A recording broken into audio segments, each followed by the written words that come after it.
I'm so happy, and I'm not predicting the court, and I'm not going to the merits or weight to be attached to the evidence already before the court. What happened yesterday was that we had expected that INEC was going to call a load of witnesses to come and justify the figures they pronounced and the failures in the BVAS and the IREL. Unfortunately, they called only one witness who is a deputy director, not even a director, a deputy director in INEC office in ICT. And he only came and compounded their matter by saying that there were no glitches on the day of the election because they checked the machines and cross-checked the machines. So if there were no glitches, how come there were problems transmitting the presidential results?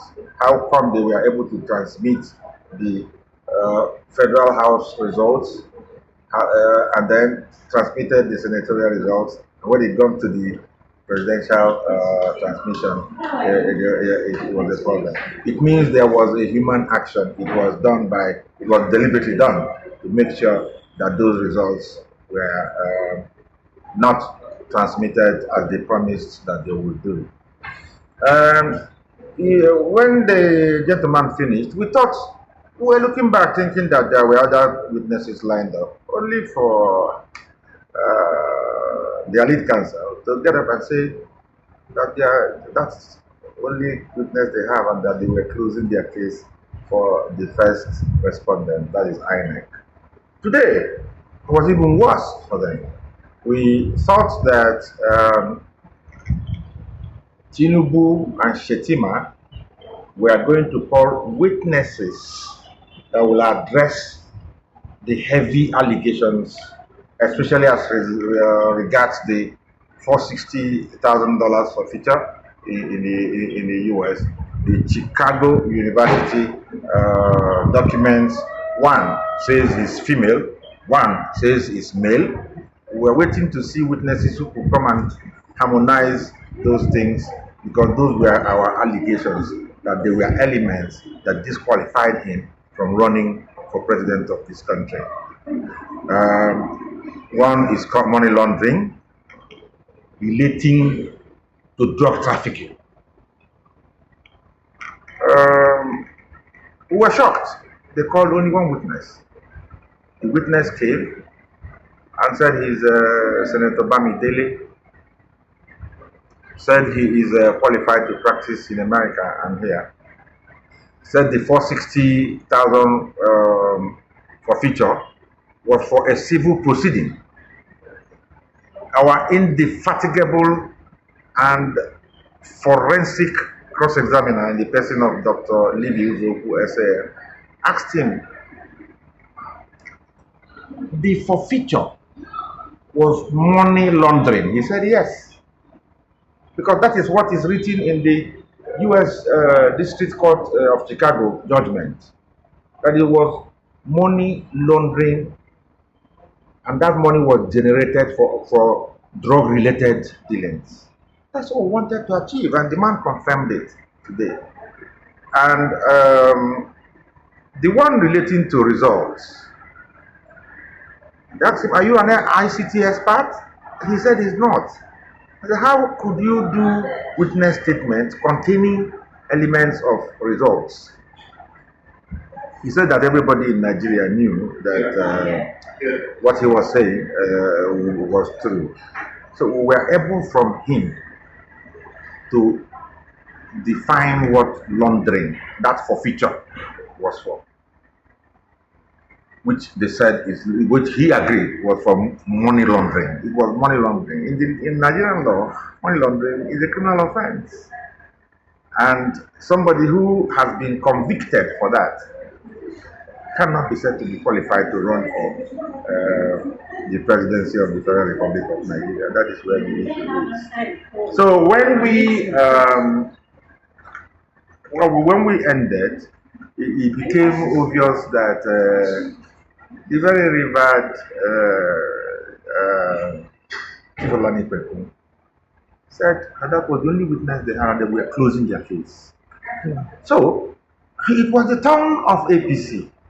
We also waited for national chairman or secretary or anybody of APC to come and tell Nigerians how they won the election.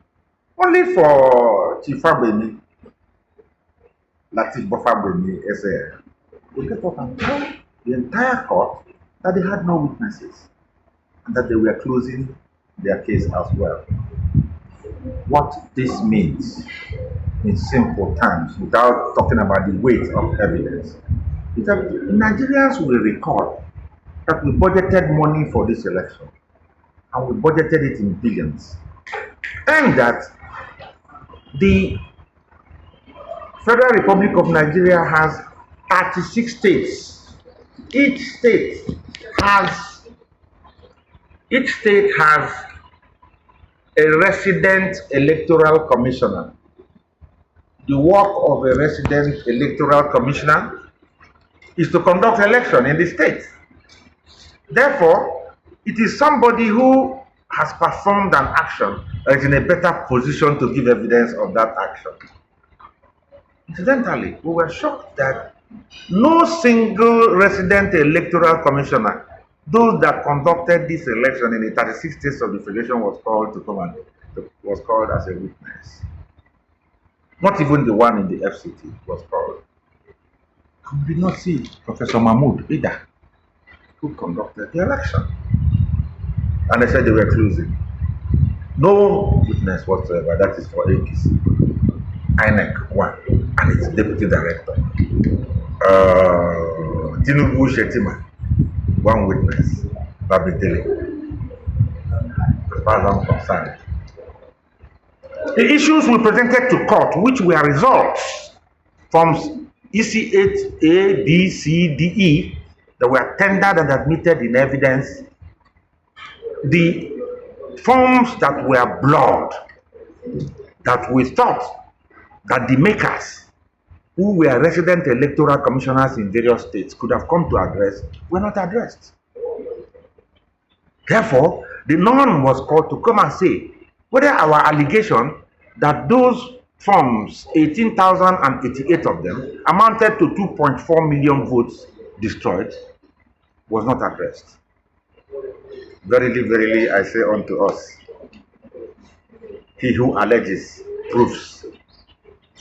We have made allegations, they have not come to disprove those allegations. And as far as I'm concerned, without preempting the court, I think we've done well. And our lawyers have done marvelously well. The drafting of the petition and the contents thereof have not been countered. And if somebody says you are a rapist and you do not counter it, you stand to be a rapist. So that is what I stand, that is the position we have seen today. So the court have given them 10 days, the respondents, 10 days to bring in their final written addresses. And when they bring that in, we have 7 days to bring our own. And then the court announced that they will, when these documents come in, they will announce the date for their adoption. I think we have reason to look forward to something, to good news. And we also have now, and the end, to pray to God harder than we have ever done. Thank you. Obedience, now you get this hand, all of you, male, female, youth, old, young, whole Nigerians, I think that we have reason to look forward to something good. And from today, we will not have daily coverage of the court, because the court will not be sitting until these documents, it will be up to about 10-12 days from now. We will have a roundup of those who have brought in their final reports and adoptions and other things. But I think that this whole thing, in the next 15 days, it will be over. They will give their lordships time, which they will have long time to deliberate on these documents and the exhibits before them, and deliver a well-reasoned judgment.